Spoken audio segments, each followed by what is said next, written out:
नर्मदे हर।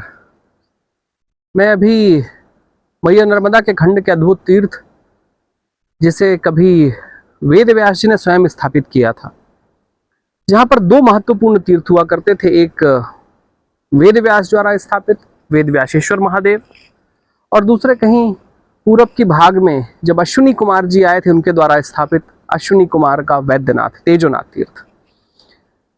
जब वेद व्यास जी शूलपाणेश्वर जी की यात्रा के लिए आए थे, दर्शन के लिए आए थे, तो उन्होंने शूलपाणी की यात्रा करने के बाद इस स्थान पर बैठकर तप किया था, भगवान भोलेनाथ का आशीर्वाद लिया था, और इस आशीर्वाद के बाद उन्होंने यहाँ पर इस शिवलिंग की स्थापना की थी, जिसे वेद व्यासेश्वर महादेव कहा गया था।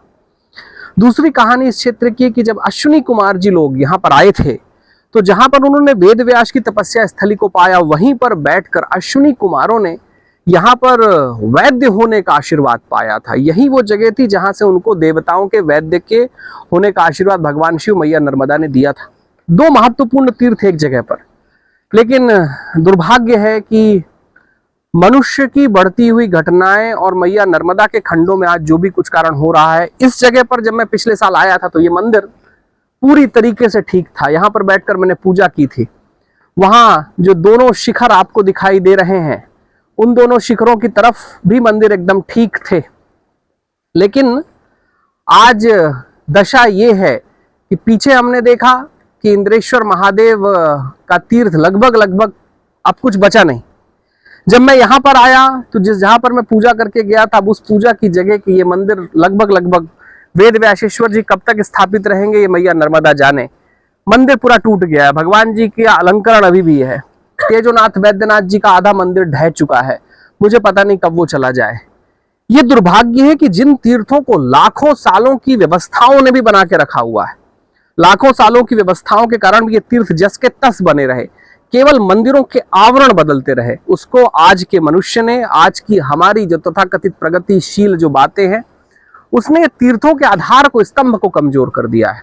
मुझे लगता है कि भारत की सांस्कृतिक धारा में भारत स्वयं, भारतीय स्वयं, सनातनी स्वयं कहीं अपनी सांस्कृतिक विचारधारा से लड़ रहे हैं, कहीं अपनी आध्यात्मिक विचारों के साथ लड़ रहे हैं। क्योंकि अगर वेद व्यासेश्वर की जो महिमा जहां पर गाई थी, जहां पर तेजोनाथ वैद्यनाथ जी का अधिकार था, जो हमारे भारत के पौराणिक जो ग्रंथ हैं उनके जो साक्ष्य थे, जब ये साक्ष्य नहीं बचेंगे तो हमारे पौराणिक ग्रंथों की प्रामाणिकता भी नहीं बचेगी। असल में मैया नर्मदा के खंड को मैंने सनातन साक्ष्य की भूमि कहा था, कि जहां जहां पर जिन शास्त्रों ने जिन तीर्थ स्थानों का वर्णन किया था, मैंने अपनी पिछली परिक्रमा में उनको पाया था। लेकिन इस परिक्रमा में वापस उन जगहों से जब मैं निकल रहा हूं तो कहीं तीर्थों की हालत बहुत खराब चल रही है।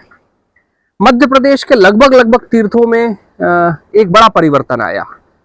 गुजरात में तीर्थ सारे ठीक थे, मुझे पता नहीं एक साल में क्या घटना घटी कि तीर्थ फिर से हो रहे हैं।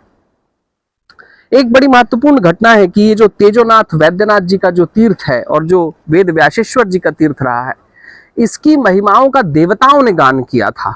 जब मैं पिछले वर्ष की परिक्रमा में जब यहाँ पर आया था और यहाँ पर बैठकर मैंने बहुत देर तक पूजा की थी, क्योंकि जिस शिवलिंग को स्वयं वेद व्यास ने स्थापित किया हो, जिस शिवलिंग की महत्ता कहीं स्वयं अश्विनी कुमारों ने, वैद्यों ने की हो, उसकी महती, जो उसका सौभाग्य है, बहुत बड़ा होता है। कहीं कहा जाता था कि इस तीर्थ क्षेत्र में आकर जिनके शरीरों में बहुत रोग होते हैं, अगर वो यहाँ पर आकर कहीं वैद्यनाथ जी की प्रतिमा का अलंकरण करके जाते थे, कहीं उसके अभिषेक करके जाते थे, और अश्विनी कुमारों के नामों का अगर यहाँ हवन हुआ करता था, तो उनके जीवन से सारे के सारे रोग मिट जाते थे।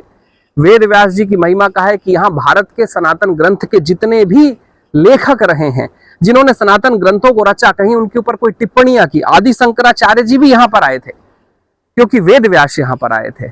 जब इन तीर्थों की ऐसी हालत होती है तो कहीं मुझे लगता है कि भारत अपनी सनातन व्यवस्था के खिलाफ, सनातन संस्कृति के आधार में स्वयं प्रश्न चिन्ह खड़े कर रहा है।